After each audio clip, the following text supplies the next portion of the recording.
বাক্সে আপনি বলেছিলেন যে সরাসরি কি শাড়ি টাড়ি ছাপেন না কি করেন আমি জানি না, কিন্তু আপনি জানেন না যে আপনি কার সঙ্গে কথা বলছেন। উনি শাড়ি টাড়ি ছাপেন, কিন্তু আজ ওনার বক্তৃতাতে দেখলাম যে উনি ভালো নাটকও করতে পারেন। Don't talk like that without knowing. আপনি জানেন না কার সঙ্গে কথা বলছেন। এবং ব্যক্তিগতভাবে আমি জানতাম। সত্যিই তো তাই, একদম গিরগিটি। দেখুন অবস্থা, এই আজকে এই কথা, আবার আগের দিন কিছুদিন আগে এইটাই তো উনি বলেছিলেন ছাপেন টাপেন শাড়ি এইসব কথা।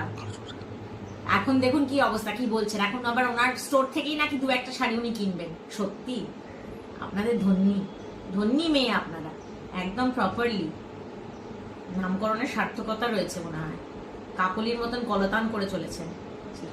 কি অবস্থা আপনাদের, একটু লজ্জা করুন, অনেক হলো তো, এবার একটু লজ্জা করুন, শুধরে যান, না হলে যে কি বিপদ হতে চলেছে নিজেরাও জানেন না, কিভাবে কাকে বলতে হয় কি কথা সেটুকুনিও আপনারা জানেন না।